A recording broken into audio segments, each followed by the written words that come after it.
കഴിഞ്ഞ ദിവസം നമ്മൾ പറഞ്ഞതാണ് ദേവസ്വം ബോർഡിന്റെ കത്തിനെ കുറിച്ച്. അതിനെക്കുറിച്ചാണ് പറയാൻ പോകുന്നത്. കോടതിക്ക് മുന്നിലെത്തിയ നിർണായകമായ തെളിവാണ് ഈ കത്ത്. Mathrubhumi news big exclusive.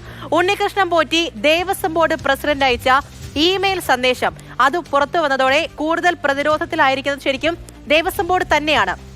അതായത് 2019 ദ്വാരപാലക ശില്പങ്ങളിലും വാതിലിലും പൂശിയ ശേഷം കുറച്ച് സ്വർണം അത് ബാക്കിയുണ്ട് എന്ന് ഉണ്ണികൃഷ്ണൻ പോറ്റി ദേവസ്വം പ്രസിഡന്റിനെ അറിയിക്കുകയാണ്. ബാക്കി വന്ന ഈ സ്വർണം അതൊരു നിർധന പെൺകുട്ടിയുടെ വിവാഹത്തിന് ഉപയോഗിക്കാൻ ആഗ്രഹമുണ്ട് എന്നാണ് പോറ്റി ബോർഡിനെ അറിയിച്ചത്. തുടർന്ന് ഈ ബോർഡ് സെക്രട്ടറി തിരുവാഭരണം കമ്മീഷണറോട് ഇതിൽ അഭിപ്രായം തേടി മറ്റൊരു കത്ത് കൂടി നൽകിയിട്ടുണ്ട്. 2019 ഈ സ്വർണ്ണപ്പാളി ചെന്നൈയിലേക്ക് കൊണ്ടുപോകുമ്പോൾ പത്മകുമാർ ആയിരുന്നു ദേവസ്വം പ്രസിഡന്റ് എങ്കിലും ഉണ്ണികൃഷ്ണൻ പോറ്റിയുടെ ഈ ഒരു ഇമെയിൽ ബോർഡിനെ ലഭിക്കുമ്പോൾ വാസുവായിരുന്നു ദേവസ്വം ബോർഡിന്റെ പ്രസിഡന്റ് ആയിട്ടുള്ളത്. പ്രദീപ് ജോസഫ് ആണ് ഈ വാർത്തയുടെ വിവരങ്ങൾ കൊച്ചിയിൽ നിന്നും നൽകാൻ പോകുന്നത്. Pradeep, good morning. ഞാൻ ഈ പറഞ്ഞതുപോലെ തന്നെ കോടതിക്ക് മുന്നിലെത്തിയ നിർണായകമായ തെളിവുകളിലൊന്ന് അത് ഈ ഇമെയിൽ ആയിരുന്നു. നോക്കൂ, കയ്യിലേക്ക് ലഭിക്കുന്ന ഒരു കാര്യം അല്ലെങ്കിൽ ശബരിമലയുടെ ഒരു സ്വത്ത് അത് ഏതെല്ലാം വിധത്തിൽ അലക്ഷ്യമായിട്ടാണ് കൈകാര്യം ചെയ്യുന്നത് എന്നത് ഈ കത്തിൽ നിന്നും വ്യക്തമാണ്. ഈ സ്വർണം ബാക്കിയുണ്ട്, അത് മറ്റൊരു കാര്യത്തിന് ഉപയോഗിച്ചോട്ടെ എന്ന് ചോദിക്കുമ്പോൾ അത് ശബരിമലയുടെ സ്വത്താണ്.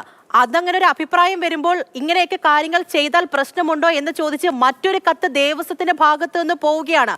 ഇത്രത്തോളം അലക്ഷ്യമായിട്ട് എങ്ങനെ ബോർഡിനെ സമീപിക്കാൻ കഴിഞ്ഞോ? അതിലിനി ഒരു ഉത്തരം നൽകേണ്ടതല്ലേ? അതായത് പ്രതിക്കൂട്ടിൽ ഇപ്പോഴും ദേവസ്വം ബോർഡ് തന്നെയാണ്. ഗുഡ് മോർണിംഗ് പൂജ.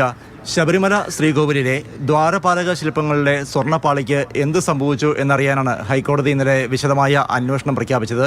ഇതിന് പിന്നാലെയാണ് ഇത് സംബന്ധിച്ചുള്ള കൂടുതൽ വാർത്തകൾ വരുന്നത്. അതായത് സ്വർണം പൂശിയതിന് ശേഷം വാതിലിൽ ഉൾപ്പെടെ സ്വർണം പൂശിയതിന് ശേഷം കുറച്ച് സ്വർണം മിച്ചം വന്നിട്ടുണ്ട്. ഇത് പാവപ്പെട്ട ഒരു പെൺകുട്ടിയുടെ വിവാഹത്തിന് ഉപയോഗിച്ചോട്ടെ എന്ന് ചോദിച്ചുകൊണ്ടാണ് ഉണ്ണികൃഷ്ണൻ പോറ്റി ദേവസ്വം ബോർഡിന് കത്തയക്കുന്നത്. അതായത് ഇത്തരത്തിൽ സ്വർണം പൂശിയതിന് ശേഷം സ്വർണം മിച്ചം വന്നിട്ടുണ്ട് എന്ന കാര്യം ഉദ്യോഗസ്ഥർക്ക് അറിയാമായിരുന്നു എന്നാണ് ഇത് വ്യക്തമാക്കുന്നത്. അതേസമയം ഇത് സംബന്ധിച്ച് ബോർഡ് സെക്രട്ടറി ഒരു കത്തിറക്കുകയും കൂടുതൽ ചർച്ചകളിലേക്കും മറ്റും പോവുകയുമാണ് ഉണ്ടായത്. പക്ഷേ പിന്നീട് എന്ത് സംഭവിച്ചു എന്നുള്ള കാര്യം ഇനിയും വെളിയിൽ വരാനിരിക്കുന്നതേ ഉള്ളൂ. അതായത് നിലവിലെ ഈ സംഭവവികാസങ്ങൾ സംബന്ധിച്ച് ഉത്തരം നൽകേണ്ടത് ഒരു ആൾ മാത്രമല്ല, ഒന്നിലധികം ആൾക്കാരാണ്. അതായത് വിവിധ കാലഘട്ടങ്ങളിൽ ദേവസ്വം ബോർഡിൻ്റെ തലപ്പത്തിരുന്ന ആളുകൾ, ഒപ്പം തിരുവാഭരണം കമ്മീഷണർമാർ, അങ്ങനെ വിവിധ തലങ്ങളിൽ ഇതുമായി ബന്ധപ്പെട്ട് പ്രവൃത്തിയെടുത്തിരുന്ന ആളുകളാണ് ഇവയ്ക്ക് ഉത്തരം നൽകേണ്ടത്. കേവലം ഒരേ ഒരാളെ കൊണ്ട് ഇതിന് ഉത്തരം നൽകാൻ കഴിഞ്ഞു എന്ന് വരില്ല. അതേസമയം ഉണ്ണികൃഷ്ണൻ പോറ്റി ഇക്കാര്യങ്ങളെല്ലാം ഒരേ ഒരാൾ എന്നുള്ള നിലയിൽ നേരത്തെ തന്നെ മനസ്സിലാക്കുകയും അല്ലെങ്കിൽ ചില കണക്കുകൂട്ടലുകൾ നടത്തുകയും ചെയ്തിരുന്നു എന്ന് വേണം ഇതിൽ നിന്ന് മനസ്സിലാക്കാൻ. കാരണം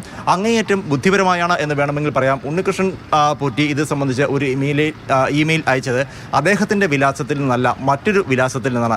അതിൽ തന്നെ എന്തോ കള്ളക്കളി അല്ലെങ്കിൽ എന്തോ തട്ടിപ്പ് അടങ്ങിയിട്ടില്ലേ എന്ന സംശയമാണ് ഉണ്ടാകുന്നത്, അല്ലെങ്കിൽ ഉദ്യോഗസ്ഥർക്ക് ഉണ്ടാകേണ്ടിയിരുന്നത്. പക്ഷേ ഇത്തരം കാര്യങ്ങളിലേക്കൊന്നും ഒരു ചിന്ത പോയില്ല. അതല്ലെങ്കിൽ അത്തരത്തിലൊരു സംശയമന നീണ്ടില്ല എന്നുള്ളതാണ് യാഥാർത്ഥ്യം. അങ്ങനെ സംഭവിച്ചിരുന്നു എങ്കിൽ ഒരുപക്ഷെ ഇത്ര വലിയ ഒരു സംഭവവികാസങ്ങളിലേക്ക്, വിവാദങ്ങളിലേക്ക് ഇത് പോകുമായിരുന്നില്ല.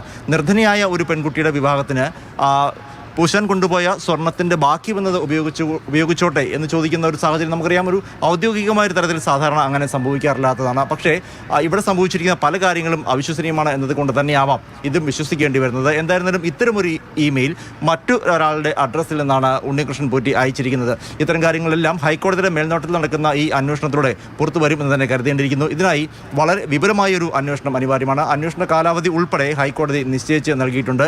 ഈ അന്വേഷണ കാലാവധിക്കുള്ളിൽ ഇത് അന്വേഷണം പൂർണ്ണമായും പൂർത്തിയാക്കുമെന്നാണ് ഇതുമായി ബന്ധപ്പെട്ട ഉദ്യോഗസ്ഥർ നൽകുന്ന സൂചന.